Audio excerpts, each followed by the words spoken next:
Bienvenidos a La Tónica Pokémon, el podcast donde lo friki es nuestra zona de confort. Prepárate para un viaje lleno de historias, curiosidades y personajes que han marcado a toda una generación. Relájate, dale play y acompáñanos en esta aventura. Con todas y todos ustedes, Apocalipse y Jordi.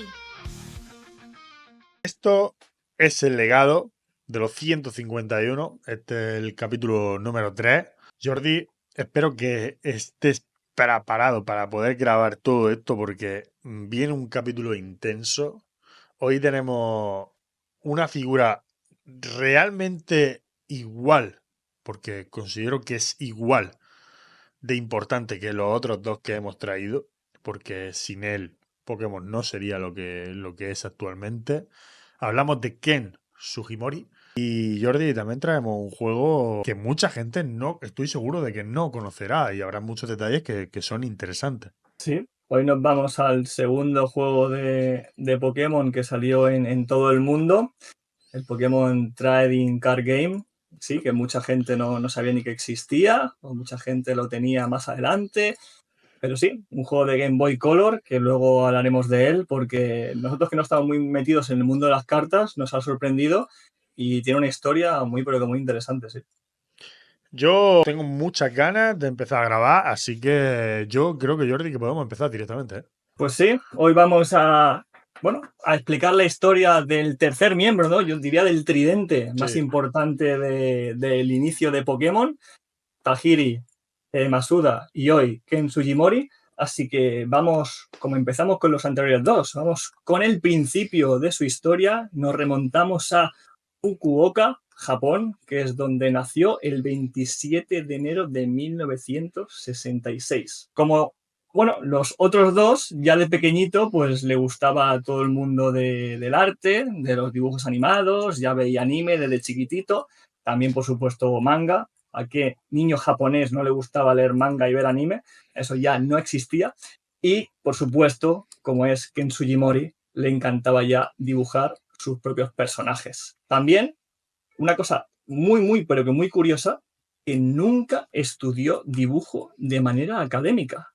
Siempre ha sido una persona que ha ido a la escuela, se hizo sus estudios obligatorios, pero aprendió a dibujar de manera autodidáctica. Él mismo, practicando, mejorando, ha sido el único que se ha ayudado a sí mismo, ¿no? A cada vez ser mejor. Y una cosa que a mí me parece increíble. Que Llama mucho la atención, ese dato. Sí, que la persona, artísticamente hablando, más importante de la saga Pokémon, no tiene ningún estudio académico relacionado con el dibujo. Así que muy, pero que muy curioso. En los primeros años de los 80, Jordi, mientras que todavía estaba en la escuela secundaria, nuestro protagonista descubrió una revista llamada Game Freak, de la cual ya hemos hablado aquí.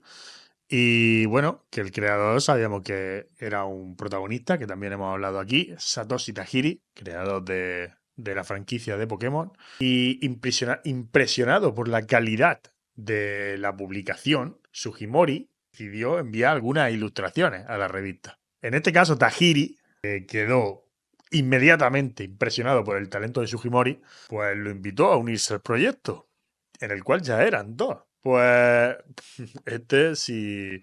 sin ninguna duda aceptó y Jordi, esto marcó el inicio de una colaboración que sin ninguna duda cambiaría la historia del mundo de los videojuegos. Bueno, Tajiri, por lo que parece, también tenía buen ojo en ver el talento, porque en cuanto vio las creaciones de Sugimori ya dijo, te quiero en mis filas, ¿no?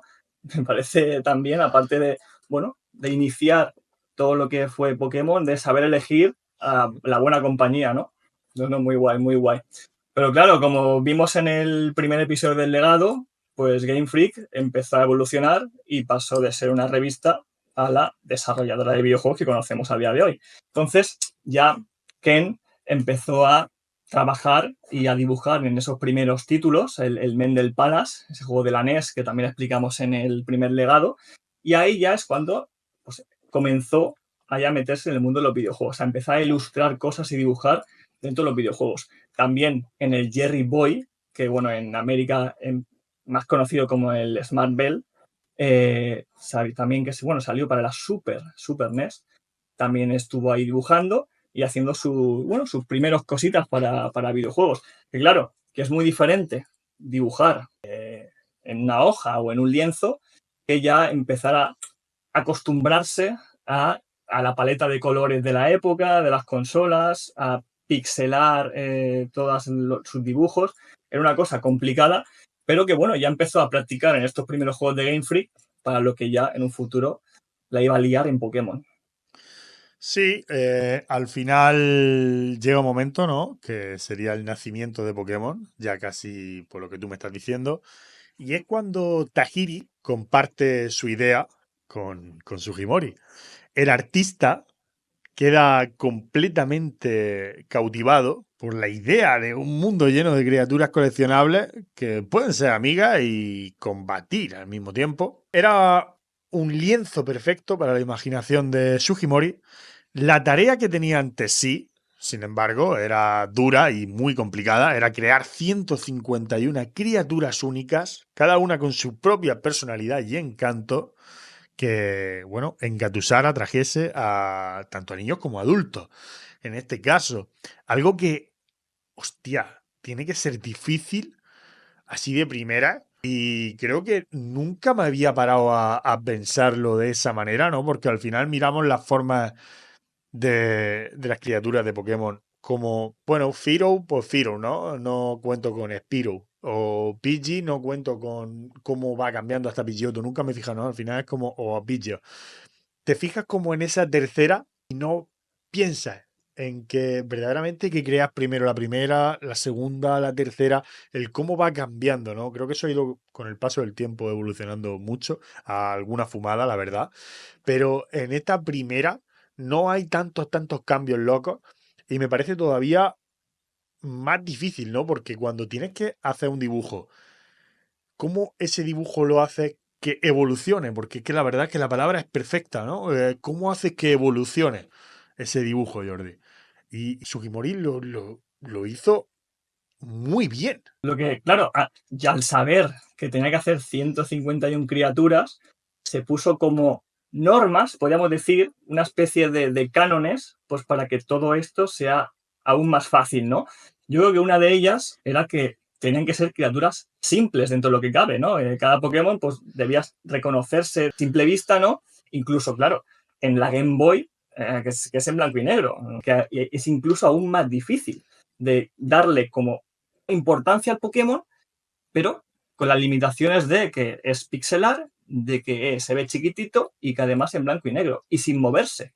Era muy difícil y por eso tenía que ser, bueno, cosas simples. Otro de los puntos que tendrían que tener estos dibujos, ¿no? Esta creación de criaturas, es la personalidad, Jordi. Porque al final conectamos mucho, ¿no? Con un personaje a través del dibujo, ¿no? Una personalidad puede ser muy agresiva, por ejemplo, como ver a Primic, puede ser terrorífica, como ver a Gengar o a Gastly, en este caso, porque con el spray era verdaderamente terrorífico. Y creo que esos cambios, ¿no? O adorable incluso con el bueno de Jigglypuff o Chansey, creo que también los plasma de una manera bestial, porque como es que yo creo que son, de verdad, son cosas que no nos paramos a pensarlo, ¿no? Hablamos de los creadores, hablamos de los sonidos, hablamos de los dibujos, pero visto desde este punto, es que me parece algo increíble cuando empiezas a pensar en esos diseños, ¿no? Sí, sí. ¿Cómo tienes que crear un personaje agresivo y hacer un mono con unos guantes? No sé. Es que, claro, otra cosa es que el Pokémon sea versátil, porque los diseños se utilizaban para un montón de cosas. Primero en los videojuegos, luego en las cartas, luego en el anime. O sea, tiene que ser un animal o algo que se vea vivo, que se vea que lo puedes hacer, que tenga movimiento, que sea algo, bueno, es que no hay mejor palabra que decir versátil. Entonces, claro, a partir del diseño tenía que tener una coherencia y eso pues lo logró, vamos, de 10, la verdad. Bueno, aparte de la versatilidad, el equilibrio me parece también fundamental. Y el hecho de que haya una lista, ¿no? Como estaba diciendo, que puedes plasmar la personalidad de cada criatura, creo que los diseños, había algunos que eran muy lindos, ¿no? Bonitos.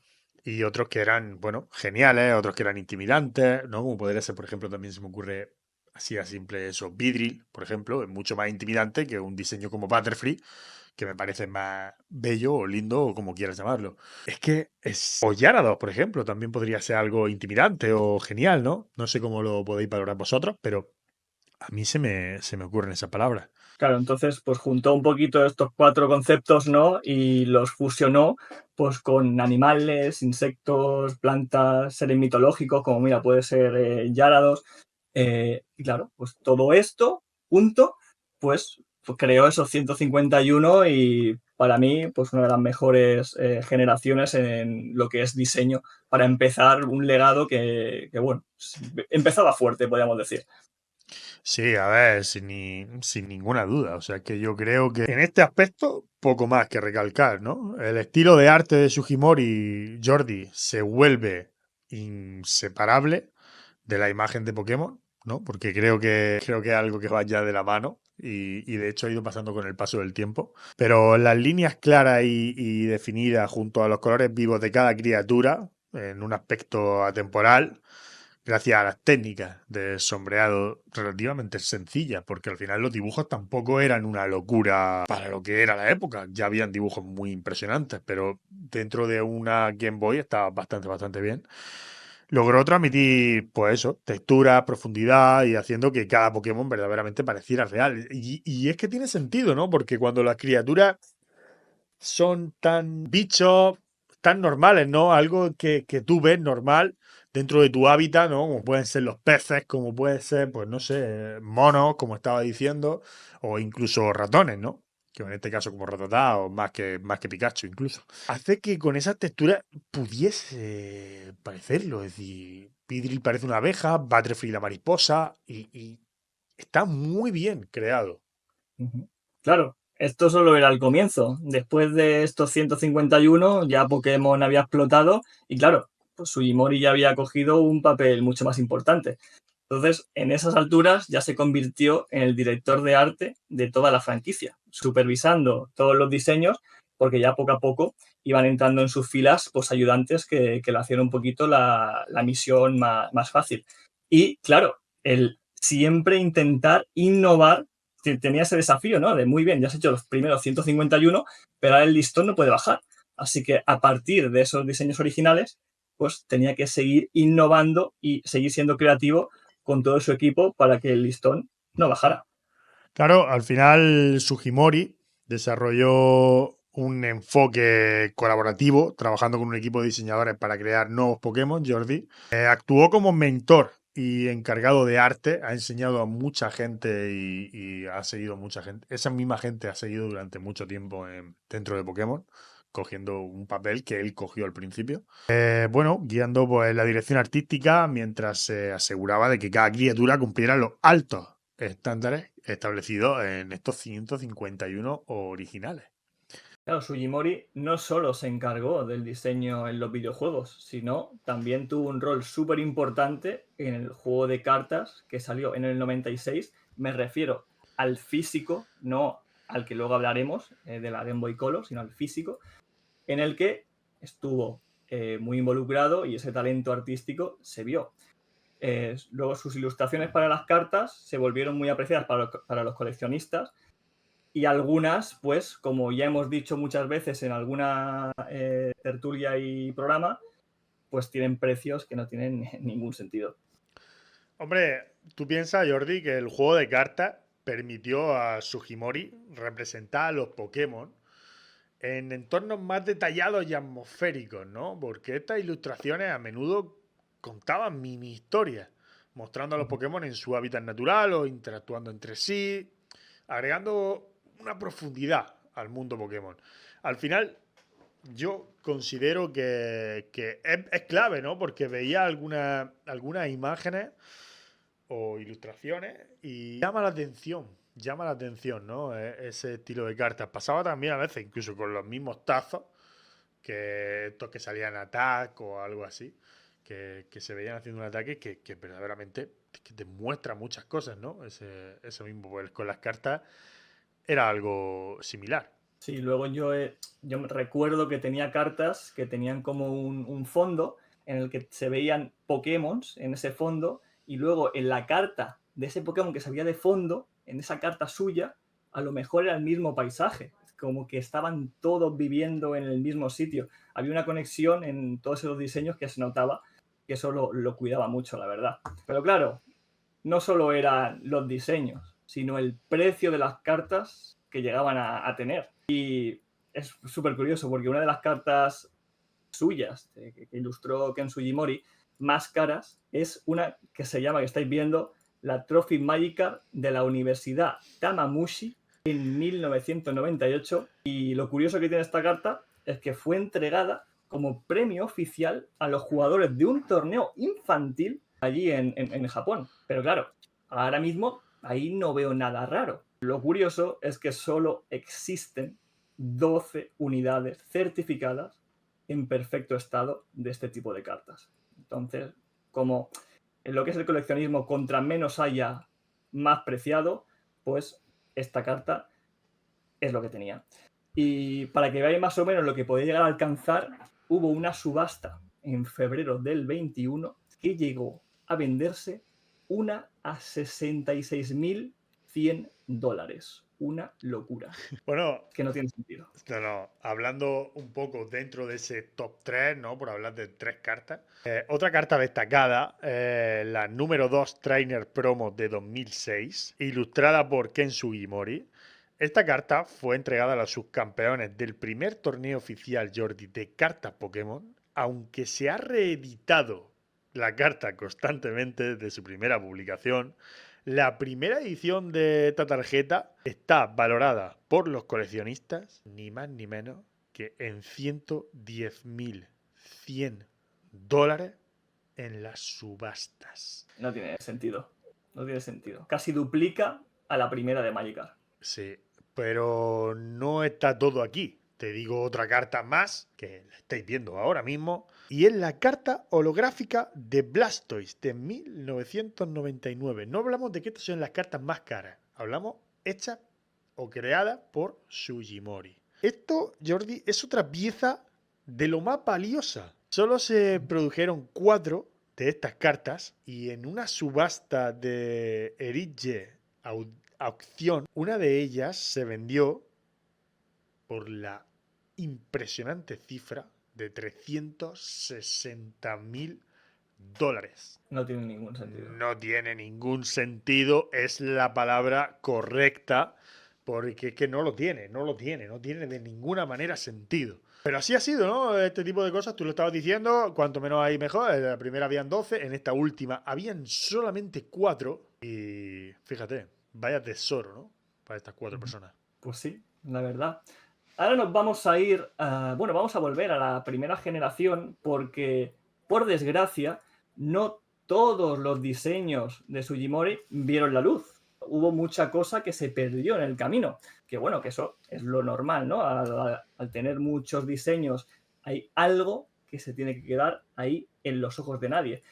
Y eso es lo que vamos a ver precisamente. Vamos a ver lo que fue el posible título de lo que iba a ser Pokémon, de los prototipos de inicio de videojuego, de anime, de serie. Lo estoy viendo, es una locura que ya ni Pokémon se llamaba, los Capsule Monsters, que fue como el primer nombre, el primer prototipo que tenía y se iba a llamar Pokémon. Y ya, si os fijáis, como una criatura súper parecida a Rhyhorn, ahí en el Pocket Monster, sí, es lo que más, yo creo que más similitud tiene, que por eso fue el primer Pokémon creado. Ahí ya había como un pequeño boceto de él. Impresiona, muy curioso, ¿eh? Sí, impresiona, la verdad. Verlo sí. Impresiona mucho, especialmente para los que hemos vivido la primera generación de cerca. La verdad que llama mucho la atención. Y luego en la O, o en la misma P, depende de qué boceto estamos viendo, el logo de la Pokéball. Ya había ahí la tonalidad más oscura arriba y la más clarita abajo. Curioso, tío. Estos detallitos molan. Y da un poquito de pena, ¿no? De estos diseños que Bueno, nunca pena o no, porque al final le salió muy bien a la franquicia el cómo lo ha Sí. ido llevando. ¿No? Se quedaron con el bueno, podríamos decir. Bueno, otra de las cosas que pasó en primera generación, y al final Sugimori está metido de por medio, Misigno ha formado parte del lore de la franquicia desde tiempos inmemoriales, porque al final es algo mítico. Un sprite producto de algunos Pokémon eliminados de la lista inicial de 151 criaturas. Ahora sabemos a qué criatura se correspondía la figura de Misigno, que hasta ahora solo habíamos visto a través del data mining. Dicha imagen nos deja especies como Omega, Gyadon, Elephant, Jack y un largo etcétera de nombres que no se han materializado en ningún Pokémon durante estos 25 años. Tenemos unas cuantas imágenes por aquí, Jordi, de las cuales cuál impresiona más, ¿no? A mí el Jack, el tiburón, ese martillo ahí con un pincho en la cabeza, a mí me mola, ¿eh? Hay diseños que perfectamente podrían haber entrado, o el Omega, un bicharraco también. En comentarios decirnos cuál os gusta más. Luego el Dir, ¿no? También como un ciervo. El elefante, que ahí no se curaron mucho el nombre. Bueno, hay cosas, y bueno, y luego también primigenios de Pokémon que salieron al final, como ese Psyduck -2. Luego Sí. el Premiouth, se veían ahí el Magnemite -2, que es prácticamente igual. El Cubone, que se parece más a Kangaskhan que Cubone. No hablemos nada de el Aerodactyl, el Kabutops en esqueleto, más como podrían ser perfectamente un fósil, ¿no? Sí. La verdad que incluso llama la atención. ese diseño, si no me equivoco, cuando vas al museo, Sí. no sé si se ve cuando ves un ámbar o no sé, este diseño lo tengo súper metido en la cabeza y no sé por qué en algún sitio lo he visto. El Aerodáctil esquelético, no sé, lo tengo ahí que no sé de Tenemos dónde lo habré visto. también aquí al número 63, que sería muy parecido a lo que es Malamar a día de hoy. No sé, tenemos hay varios que me llaman la atención, ¿eh? Me llaman mucho. El Elephant ese me llama mucho la atención. La verdad Luego, que hay varios. Mira, el número 50, el Balonda, Sí. yo creo que a lo mejor es una especie de Drifloon, ¿no? Que es esa idea de globo volvió en cuarta generación. O sea, que hay diseños que, bueno, a lo mejor no salieron y lo acabaron perfeccionando para otras generaciones. El número 52, por ejemplo, el Ice Chokai o algo así, que podría ser perfectamente un compañero de Jeans, ¿no? Pues como un Pokémon de tipo hielo, que en este caso pues no había. No, queda muy guay. Estos diseños que nunca vieron la luz están muy chulos. La verdad que, bueno, algunos podrían haber entrado perfectamente, también te digo, hay diseños curiosos cuanto menos. Pues sí, la verdad. Cosa que llama la atención cuando pasa un poco el tiempo. Tras el éxito de esta primera generación, pues Sugimori lideró el diseño de los nuevos Pokémon que se venían en oro y plata. Y no solo eso, también pues, todos los efectos visuales del juego, como los sprites, los fondos, los menús, que eso también pues, llevaba un trabajo artístico importante. Luego, en una entrevista en el año 2000, reveló que se crearon varios cientos de Pokémon nuevos para esta segunda generación. No solo Misigno, podríamos decir que se descartó, sino que aquí también hubo una tirada guapa de Pokémon que nunca llegaron al lanzamiento final. Pero bueno, es lo que hemos dicho antes, esto es un proceso de selección en el que todos se unían para ver cuál era el válido y cuál no. Y lo chulo de esto es lo que hemos visto antes, como lo que vamos a ver ahora. Girafarik tenía dos cabezas idénticas en lugar del diseño final, ¿no? Que todos conocemos, de una cabeza y luego la pequeñita en la cola. Bueno, lo estoy viendo ahora mismo, es increíble. Una amarillita y otra negra. Es curioso, ¿no? Porque podrían haber jugado, ¿no? Que si se gira, otros ataques. Está muy chulo el diseño. No sé qué te parece a ti, Fran. A mí me parece una barbaridad. O sea, a mí me parece muy chulo y creo que precisamente es uno de los Pokémon que necesitaba evolución. Que le ha llegado mucho más adelante y le hubiera venido muy bien. Es decir que todo esto, Jordi, se puede jugar en la versión beta que se sacó. Hubo una versión beta y se puede jugar. Se puede conseguir por internet, ¿no? De alguna manera, de páginas ya sabemos cómo, ¿no? Hay que investigar un poquito, pero si la investigas, puedes llegar a jugar esta versión y jugar con Girafarik de esa manera. Guay. Luego otro dato curioso es que Leafeon en esa segunda generación ya tenía el diseño hecho. lo que por temas de logística y bueno, y de esperar un poquito porque no veían necesario sacarlo ya, esperaron a esa cuarta generación y que saliera a la luz. Pero ya en segunda lo tenían ya más que hecho ese diseño. Curioso. Al final hablamos de una cosa que queda claro. Ya habían hecho 151 y entendieron que en esta segunda parte no hacía falta meter tanto, porque yo creo que ya empezábamos a querer tener conexión, ¿no?, con los dos juegos. Y creo que eso también ayuda a cambiar los diseños, sprite, etc. en una empresa que era pequeña y quieras que no, tener que hacer todos los sprites de nuevo para el otro juego y tal, pues tendría que llevar un trabajo importante. Pero guay. De todas formas, es decir que no vamos a entrar en todas estas generaciones, no vamos a entrar en muchísimos más detalles, porque como habéis visto en primera, sí que hemos entrado porque ya hemos hablado del juego principalmente. Y hemos ido trayendo detalles durante los 3 personajes.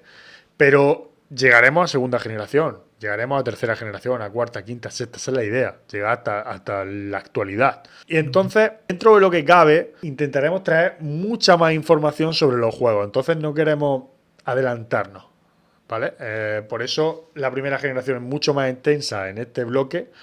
Y Así que, Jordi, con tu permiso, si quieres, podemos pasar a tercera generación. Rubí y Zafiro, nos vamos hasta 2002, y en Pokémon Rubí y Zafiro, Sugimori actúa como director de arte y diseñador principal de Pokémon. Seguimos de la misma manera, ¿vale? El equipo de diseño estaba compuesto por 8 diseñadores, incluyendo a Sugimori. Cada miembro, pues como es normal dentro de un equipo, aportaba ideas y bocetos, que luego, evidentemente, eran evaluados por el gran jefe, que era Ken Sugimori. Que era, al final, pues lo que estábamos hablando, era el director, ¿no? Tenía 7 personas más a su cargo, haciendo bocetos, haciendo cosas, hasta que él decía, pues este sí, este no, y seguíamos así. Uno de los diseños más notables, quizá en esta tercera generación, y es cierto, fue Blaziken, que es el primer Pokémon de tipo fuego-lucha, que introdujo una estética ya empezábamos más humanoide y con una dinámica en los Pokémon iniciales. Que lo cambiaría también por completo, porque a partir de ahí ya habría muchos más Pokémon, por ejemplo, Fuego Lucha. Ese enfoque marca una evolución significativa en el estilo artístico de la franquicia. El humanoide. Es que, claro. El humanoide. Claro, es que en esta tercera generación ya ha habido gente que se estaba quejando, tanto en primera como en segunda, de que la mayoría de diseños eran un poco tirando para lo infantil. Por ello, esto llegó a las oficinas de Game Freak, Sugimori lo escuchó y empezó a crear ya monstruos un poquito más imponentes para los Pokémon, pues que quería llegar a eso, ¿no? A transmitir eso. Y por eso, pues los legendarios de esta generación eran muy bestias, como Groudon y Kyogre, para querer eso, un poquito expresar esa experiencia un poquito más madura y desafiante, pues para, bueno, esas críticas y esos jugadores que querían eso, ¿no? Pues ser un poquito más potentes algunos Pokémon. A mí, te soy sincero, y esa crítica me cuesta entenderla, porque si tú te paras a pensar en los legendarios de segunda, Lugia y Ho-Oh, tanto como Saikun, Raikou o Entei, y dentro del lore, me parece una historia tremenda, como para parecer infantil. Pero casi ningún diseño, te diría. Es que eso me parece, bueno, no sé, quejar por quejar, ¿no? Porque no, es que no se me ocurren diseños infantiles dentro de esta segunda generación. Incluso Houndoom. Es que tenemos muchos Pokémon. Ya, y encima metemos el tipo siniestro, ¿no? No sé, la verdad que Tiranitar es que no logro entender esos comentarios. Es lo que hemos dicho, tiene que haber un equilibrio. Si había Pokémon intimidantes, también tenía que haber Pokémon monos. Esto es así. Entonces no se puede tener mucho de algo y tampoco de otro. Entonces a mí, yo pienso igual que tú, Fran, había un equilibrio bien hecho y bueno, sí, siempre pueden molar más los Pokémon bestias y poderosos, pero tiene que haber de todo. Pues, ¿quieres decir algo más de esta tercera generación o quieres que pasemos ya a cuarta? Pasamos a cuarta, vamos allá. Vale, pues nos vamos hasta 2006, Jordi. Cuarta generación, Diamante y Perla. Sugimori, de momento, continúa con su rol. Ya lleva unos cuantos años dentro de la franquicia como director artístico. Bueno, supervisando el juego y la dirección visual en la que se enderezaba esta cuarta generación, su estilo artístico evolucionó hacia líneas más suaves y con sombreados más detallados, reflejando una transición hacia técnicas, evidentemente, creo que queda bastante claro, más digitales. Es que aquí damos el gran salto de pasar a Nintendo DS, que aunque los diseños de los Pokémon todavía seguían siendo en 2D, los gráficos del mundo eran en 3D. Ya pasamos a 3 dimensiones para todos el entorno, los efectos visuales. Entonces, claro, todos esos elementos tridimensionales tenían que tener un estilo artístico muy diferente a lo que estaban en las anteriores generaciones. Entonces, claro, como director de arte, pues, se enfrentó a un gran desafío pues, para mantener una estética que se equilibrara y que no resaltara tanto de esos Pokémon en 2D. Era, bueno, una cosa difícil de hacer, pero que, bueno, al final no chocó, lo supo implementar bien y en ningún momento resalta de manera negativa. Así que, buen trabajo. Una de las filosofías, Jordi, que Sugimori ha intentado meter en todos sus diseños es que no parezcan demasiado perfectos. Y la verdad, si te paras a pensarlo, es así. Él cree que añadir imperfecciones en elementos inesperados hace que los diseños sean más memorables y distintos. Por ejemplo, el caso de Luxray. Sugimori mencionó que aunque podría haber hecho que su cabeza fuese más pequeña y sus ojos más agudos para que se viera como, bueno, más cool, ¿no? Dijo en su momento, optó por hacerlo y mantener el equilibrio tal cual está el diseño, sin estilizarlo tanto. Entiéndeme, no quería hacer la criatura perfecta. Y mira que el Luxray es un dibujo, francamente, es un Pokémon 10. Yo creo que ese diseño no deja indiferente a nadie, pero es cierto que si te paras a pensarlo, puede hacerlo más perfecto. Y él la ha querido marcar así. Yo la verdad que si no lo dice él, yo no me doy cuenta. No. Yo no hubiese hecho ese dibujo mejor. Vamos, lo tengo claro. O sea, bueno, yo seguro. Pero me refiero a la gente de normal que hubiese creado Pokémon. Yo creo que no podría hacerlo mejor. Pero es verdad que eso de las imperfecciones, pues tiene todo el sentido del mundo. Lo hemos visto en todas las criaturas que ha hecho. Si te paras a pensarlo, ninguna verdaderamente perfecta. Sí, le voy a llamar y le voy a decir que me diga el diseño original que tenía en mente del Luxray perfecto, porque eso lo quiero ver yo. Nos vamos a una cosa muy importante, que es el mapa, la región. Vamos a hablar de Sinnoh, porque, claro, la historia de Sinnoh se caracterizaba mucho con la mitología, ¿no? Y junto con los legendarios que representaban el tiempo y el espacio, pues eso también había que incluirlo de manera estética. Entonces, intentó meter elementos más abstractos y, bueno, que se reflejaran en esos Pokémon legendarios y en temas estéticos de los pueblos, las cuevas. Entonces, también hay que tener claro que el diseño de lo que es el mapa y los Pokémon tienen que verse un poquito reflejados en el terreno y la región en la que estamos. Que eso también era era una temática y un trabajo pues complicado también. Bueno, al final, Jordi, hablamos de tu generación favorita. Sí, por supuesto. ¿No? O sea que yo aquí sé que Sugimori me hizo muy feliz, la verdad, con sus diseños. Pues hablando de tu generación favorita, durante el desarrollo de esta cuarta generación, el equipo de diseño que anteriormente habíamos hablado, eran 8 personas, pues experimentó una pequeña expansión. Y Sugimori empezó a trabajar con 14 diseñadores ya para crear una variedad nueva de especies que, bueno, complementen y expandieran el universo pues como estaba evolucionando, que ya estaban empezando a meter muchos más Pokémon, el cambio a otra generación de consolas. Esto permitió la evolución de Pokémon como Magnezone o Rhyperior, que vienen de Pokémon de generaciones anteriores. No habíamos tenido muchos casos así. Quizá un Onix Steelix o alguna cosa así, pero tampoco muchísimos más. Y es verdad que volver a generaciones como la primera, ¿no? Que meta un Magnezone o un Rhyperior, pues siempre llama la atención, porque aquí ya un salto de 3 generaciones atrás. Sí, aquí la verdad que con el tema de aumentar las evoluciones de Pokémon antiguos se animaron y muy bien, en ese aspecto súper guay. Nos vamos ahora sí, dejamos mi generación favorita para irnos a quinta. Aquí ya tenía el papel de director de arte en 2D y director de diseño de personajes Pokémon. Y aquí se añadieron 3 personas más a sus filas, ya eran 17 ilustradores. Casi no. Y poco a poco iba creciendo, para ayudar y introducir una gran cantidad de Pokémon nuevos que llegaron en esta quinta generación. Una de las características más notables es la de que todos los Pokémon nuevos fueron diseñados sin basarse en criaturas de generaciones anteriores, cosa que anteriormente no había pasado.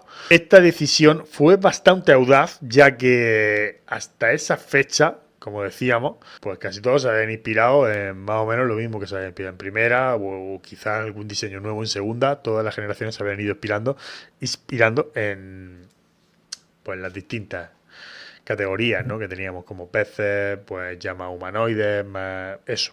Al final, Jordi, en lugar de seguir esta tradición, los diseñadores de quinta generación, liderados por Sugimori, intentaron brindarnos o ofrecernos la mejor experiencia con algo completamente nuevo. Esta es mi historia favorita, quinta generación, mi historia favorita de todas las que hemos vivido hasta la fecha. Fue uno de los juegos, creo que menos vendidos.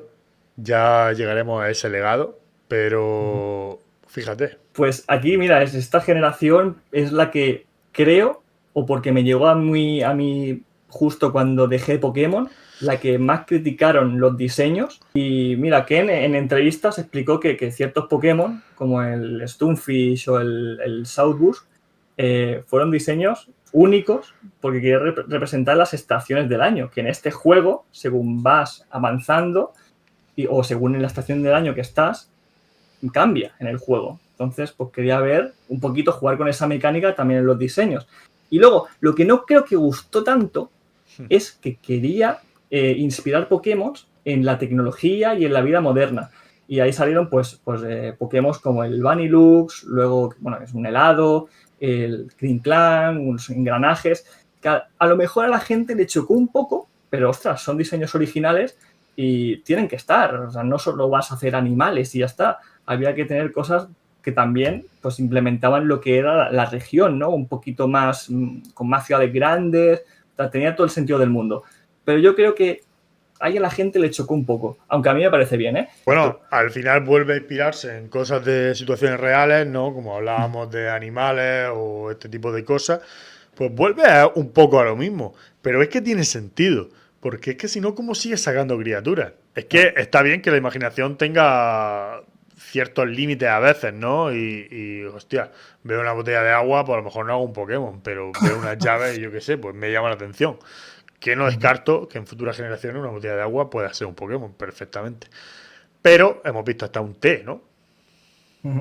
Así que cualquier cosa nos puede sorprender. Pues solo hay que darle un lore. Bueno, pasamos a esta sexta generación, Jordi, X y Y, 2013. En la sexta generación, Sugimori continúa con su labor como director artístico. Seguimos. En este caso, volvemos a aumentar el personal y llegamos hasta 20 artistas, incluyendo a Hironobu Yoshida, con quienes colaboró estrechamente para dar vida a 72 de los Pokémon de esta nueva generación. Ya es una cifra importante solo para una persona. La región de Kalos, introducida en X e Y, está fuertemente inspirada en Francia, Jordi. Para capturar la esencia de esta ambición, Sugimori y su equipo realizaron investigaciones y visitas a Francia, cosa que después, en otras generaciones, no hicieron. O sea, sé que investigaciones hicieron en todas, en España, en todas, pero en un principio no se sabe que estuviesen investigando allí personalmente en el país. Aquí sí visitaron el país galo, observando la fauna y la arquitectura local para inspirarse en los diseños de estos nuevos Pokémon, que ya sabíamos que ya estaban empezando a coger diseños pues de lo que pillasen. Curioso, la verdad. Esto sí que es importante, porque aquí ya en sexta pasamos a uno de los cambios más importantes en lo que a diseño se refiere, y es el salto a el 3D total. Aquí ya Pokémon, fondo, todo ya había hecho el salto al 3D. Y claro, eso fue un cambio que representó un desafío muy, pero que muy importante para Sugimori y su equipo, pues quien debían adaptar todas esas técnicas que habían aprendido en ediciones anteriores a esta nueva, bueno, modelos tridimensionales nuevos, ¿no? La verdad que esto fue un golpe duro, yo creo, y un cambio importante, y por eso a lo mejor añadieron un poquito más de filas de gente a sus filas, ¿no? Para ayudar también a ese cambio. Luego también, es que en esta generación hubieron muchas cosas importantes. La mega evolución, Sí. que esto implicaba un nuevo diseño a un Pokémon ya bastante hecho, ¿no? Porque no es más fácil hacer una evolución de Squirtle que de Blastoise, de un Pokémon que ya en principio tú crees que ya está acabado del todo. Pues no. Yo creo que la idea que tenía Sugimori y su equipo era expandir un diseño que ya estaba hecho. Entonces, pues ese proceso quería equilibrar la esencia de ese Pokémon original y pues crear unas características que justificaran pues esa transformación, ¿no? que hicieron. Claro, de Pero hecho... la verdad que la Mega yo creo que fue también un quebradero de cabeza para los artistas. Hombre, evidentemente, es como decirle, tienes que meter una nueva evolución a un Pokémon que ya está hecho, ¿no? Y cuando son Pokémon que son nuevos, pues como a lo mejor esa imaginación está todavía más fresca, ¿no? Volvemos a lo mismo, es como imaginarte, pues, otra nueva forma de Pidgey, Pidgeotto, Pidgeot y una Mega, ¿sabes? Es como, es un Pokémon que acabas de crear, pues crea otra forma más. Pero de los que ya están creados, crearle otro diseño más, yo lo veo más complicado. No sé, a lo mejor no, ¿eh? Yo no soy un artista, la verdad. Pero dentro de la mente de un artista a lo mejor no es tan difícil, pero para nosotros, así imaginarlo, yo lo veo mucho más complicado. Por ejemplo, Jordi, tenemos el diseño de Mega Salamence, que se centra en transmitir una imagen de duro y rápido, ¿no? Con esas alas que se transforman en una estructura similar a la de una ala delta, ocultando sus patas delanteras y dando una impresión de mayor velocidad y defensa, ¿no? Siendo mucho más rocoso. La idea detrás, por ejemplo, de Mega Slowbro, pues surge una pregunta. ¿No sería interesante si un Celde estuviera mordiendo todo el cuerpo del Slowbro y no solo la cola? Pumba, así salió. Pues toma, ahí tienes Mega Slowbro. O sea, es verdad que en los diseños, y a mí me gusta mucho, es verdad que eso es una de las cosas que me gustan mucho de las Megas, es que los diseños cambien.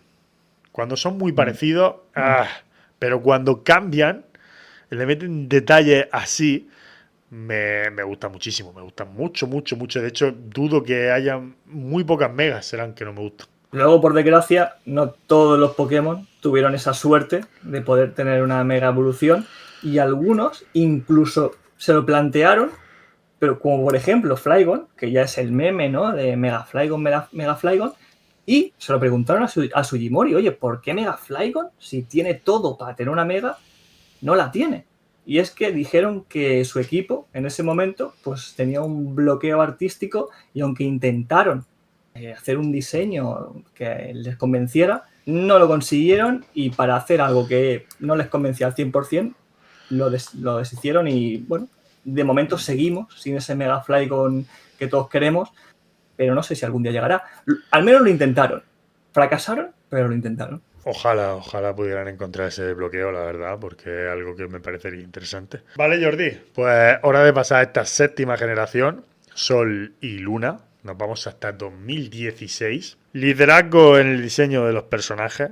20 diseñadores colaboraron en la creación de los nuevos Pokémon de esta región de Alola. En la séptima generación, Sugimori sigue como director artístico y diseñador dentro de esta, bueno, principal, ¿no? De todo el tema de personajes, etc.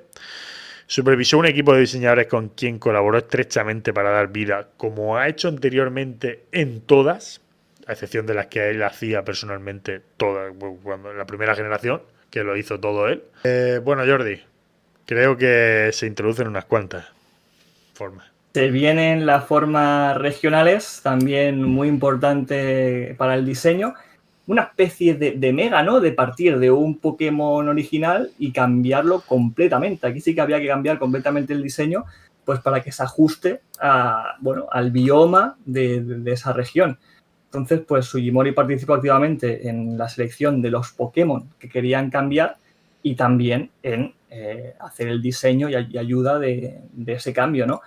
Claro, para muchos pueden decir, venga, vamos a coger este Pokémon y vamos a hacerlo. Pero fue Sugimori el que decidió, oye, este tiene potencial y lore para hacer un cambio en esta región. Que eso también es difícil, de saber seleccionar qué Pokémon tiene el potencial para hacer un diseño bueno. Pues sí, la verdad que es algo que yo veo complicado. Con el paso del tiempo, yo creo que ya llevamos unos cuantos años en esto, como para poder saber ese tipo de cosas. Yo creo que la elección fue buena. De hecho, Alola fue una apuesta muy importante por parte de Game Freak. También estoy deseando llegar a ese legado porque sé que van a haber muchos datos que desconocemos y que creo que nos van a sorprender, dado la innovación que resultó ese juego. Pero, como he dicho, no vamos a entrar mucho más dentro de esta materia. Y vamos a pasar hasta esta octava generación, octava que ha sido muy criticada y también ha sido muy valorada por parte de los fans. Hay mucha incertidumbre en esos debates, a mí me causa mucha. Y durante la octava generación, que corresponde, como he dicho, a los juegos de espada y escudo, lanzados en 2019, Sugimori, reconocido como el director artístico y principal de los personajes de la franquicia, continuó desempeñando el mismo papel en el desarrollo visual del juego, Jordi. Claro, aquí Sugimori destacó la importancia de mantener la simplicidad de los diseños porque ya se habían implementado muchas mecánicas nuevas y, claro, eso a lo mejor se podía ir de madre, ¿no? Con el diseño de los Pokémon. Entonces consideró que simplificar ciertos aspectos en la franquicia permitiría que los diseños fueran más accesibles para todo el mundo. En este espada y escudo se involucraron aproximadamente 1000 personas de múltiples empresas para ayudar a esta creación de Pokémon y todo lo que es artístico. 200 empleados de Game Freak, 100 de Creatures INC en esos modelos 3D, o sea, un montón de gente. Ya hemos visto el salto, ¿no?, de generaciones anteriores, pero esto fue una maldita locura para hacer todo más rápido, mejor y que todo, bueno, pues sea más sencillo. Una locura el salto de personas aquí para todo lo que es artístico. Claro, una barbaridad. el cambio de consola, ya habíamos tenido pruebas con los anteriores spin-off, ¿no? Como había sido el Let's Go.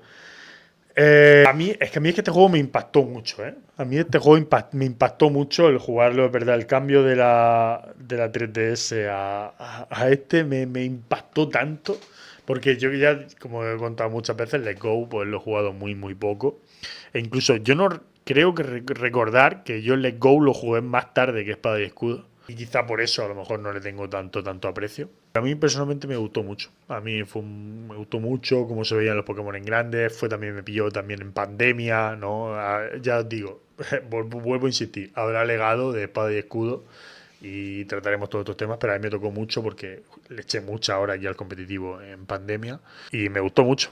Pero sin meternos mucho más en materia, Jordi, pasamos a esta novena generación, Escarlata y Púrpura 2022. En Pokémon Escarlata y Púrpura, la novena generación de la franquicia, el equipo de diseño fue liderado por varios profesionales, ¿vale? Aquí ya no mandaba solo él, y Manaibe desempeñó el rol de directora de arte, supervisando la dirección visual general de todo el juego. A ver si lo digo bien. Sugura Nanaxi, o no sé si tú me lo puedes corregir mejor. Sí, te lo firmo, va. Actuó como director de la sección de diseño y concepto del mundo de la coordinación, la planificación y la conceptualización del entorno de los personajes. Y nuestros personajes, todo el mundo se estará preguntando qué papel tenía. Ken Sugimori, aunque no lideró el equipo de diseño, participó como supervisor en el estudio, aportando su experiencia y asegurándose de que todo salía con la coherencia y la estética que la franquicia exigía. Y de hecho, yo creo que lo hace muy bien, pues sigue unas reglas estrictas que él mismo había forjado, ¿no?, durante estos años, Jordi. Luego tenemos que mencionar a varios artistas que tienen diseños propios de Pokémon que salieron al final. Uno de ellos es Yusuke Kozaki, que fue el encargado de sacar y dar vida a Cetudel, Cetitan, Barum y Rebambum. Guay, guay, buenos Pokémon. Luego James Turner, también responsable de las formas regionales de Tauros de Paldea, así como también Tatsugiri Dondozo, Pokémon que, bueno, que han sido muy importantes, sobre todo para el competitivo. Y luego Mari Shimazaki, que diseñó personajes como Mimi y Chloe y Pokémon como Fidough y Darboom. Ken Sugimori, Jordi, es actualmente director de concepto y supervisión visual de Game Freak. En este rol se encarga de la supervisión de diseños de personajes, dirección artística de los juegos de Pokémon, asegurando la coherencia visual y conceptual de la franquicia. Aunque Sugimori ya no se dedica a los diseños directamente de Pokémon, su experiencia y visión artística sigue siendo fundamental para la dirección general de los proyectos. Su enfoque actual se centra en la supervisión y coordinación de los elementos visuales y conceptuales, asegurando que cada nuevo título mantenga la esencia que ha caracterizado a la franquicia desde sus inicios. A día de hoy, Jordi, este es Ken. Madre mía, vaya trayectoria que ha tenido. Una pena, ¿no?, que ahora mismo no esté 100% involucrado, ¿no?, en el diseño, pero bueno, ya ha dejado un buen equipo. Bueno, yo considero que los diseños de novena usa Luna Carmesí, el otro, o sea, hay unos diseños bestias y a mí me gustan mucho los diseños de esta novena generación. No se ha notado, ¿no?, que en ningún punto, podríamos decir, ha habido pues generaciones mejores, peores, pero que no ha habido un punto de decir, ostras, aquí ha pasado algo, que se nota que ha dejado, digamos, de hacer los diseños 100% él. Yo en ningún punto he visto eso. Es que al final, yo creo que también al ver la trayectoria, ¿no?, que precisamente creo que es una de las trayectorias más largas que hemos tenido desde que estamos en el canal, pero es verdad que los otros dos han estado haciendo un rol también menor. Empezaron muy fuertes, pero después han ido como a menos, ¿no? Y él sí que ha estado muy centrado, porque al final, aún no siendo el que hace los dibujos ya lo último, se ha encargado de supervisarlo todo. O sea, está muy dentro de la franquicia, siendo la persona, pues, al final más importante, ¿no? Porque el juego puede estar bonito de lo que tú quieras, pero si los Pokémon no valen nada, estaba liquidado. Entonces, hablamos de quizá es quien más dinero hace que Game Freak gane. Game Freak, Pokémon Company, llámalo como quieras, porque si tú paras a pensarlo, ¿cuál es el mayor ingreso de Pokémon? El merchandising con los diseños de sus Pokémon. Claro, es que al final viene todo del diseño. Entonces, me parece increíble que más de 25 años después, los diseños que él hizo primero, como puede ser el Cubone que vemos detrás, o Gengar, sigan vendiendo tanto, o sigan vendiendo tan bien, ¿no? Por ejemplo, el último de los últimos pops que salieron era Gengar, ¿no? Que sigan vendiendo tan bien, pues me parece fantástico. Me parece increíble. Es una obra impresionante. Entonces, creo que se nota, pero hasta supervisando todo. Entonces, se nota que no está, pero está. No está, pero sí está. Entiéndeme. Sí, pero claro, al ser tan peso pesado dentro de la compañía y al haber estado tanto tiempo, ha habido polémicas en todo este tiempo, para no tenerlas. Siempre hay, pues, controversias, ¿no?, en toda la trayectoria de gente importante. Y yo creo que una de las más famosas es sobre un Pokémon en concreto, el diseño de un Pokémon. Y ese Pokémon es Jynx. A lo mejor mucha gente no lo sabe, pero en los primeros juegos, el diseño original presentaba un color, un tono de piel de color negro y los labios se notaban un montón más. Entonces, claro, eso llevó a críticas por parte de diversos medios o algún colectivo y con el paso del tiempo se vieron forzados a tener que cambiar ese tono de piel y hacer un poquito las facciones menos exageradas para que no llevara a ningún problema, ¿no?, en un futuro. Este primer cambio de diseño tuvo lugar en el Pokémon Stadium 2, pero si nos remontamos a la saga principal de videojuegos, donde más gente se dio cuenta de este cambio fue en el Pokémon Cristal. Es curioso, también, claro, la paleta de colores al principio pues era la que es, entonces ha habido cosas que se veían forzadas, ¿no? a tener diseños, pero bueno, cuando ya la tecnología aumentó un poquito y tuvieron, bueno, pues la ocasión de poder cambiarlo, pues mira, dijeron un problema menos, si esto puede llevar a algún problema, pues se cambia y la esencia del Pokémon pues viene siendo la misma y ya está. Pero bueno, Jinx fue, digamos, el primer diseño de Ken, ¿no? Que pudo y tuvo un poquito de polémica, que siempre es curioso, la verdad. Sí, porque mira que los japoneses no son de hacer comentarios muy locos, no se meten en polémica, intentan evitarlo completamente, cosa que a otros les da igual, pero ellos llevan mucho, mucho cuidado con eso. Y a mí, sinceramente, bueno, creo que está bien. Está bien que lo hayan ido cambiando, aunque me parece una estupidez, porque al final son criaturas ficticias, pero Mira, si no te buscas problemas, mejor, ¿no? sí, creo que sí.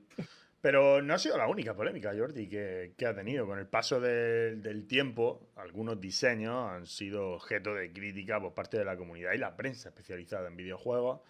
Por ejemplo, y este sí lo recuerdo muy bien, Klefki, un Pokémon con una forma de llavero, introducido en la sexta generación, fue señalado como muestra de falta de creatividad por parte de Game Freak. Periodistas y jugadores lo calificaron como un diseño insípido y extraño. Y pues bueno, no es que lo consideraran uno de los peores, es que lo consideraron el peor Pokémon introducido en X y Y parte de todas las generaciones. Yo te digo la verdad que es un diseño simple, pero vuelvo a decir lo mismo, que hay más de 1000 Pokémon, tío.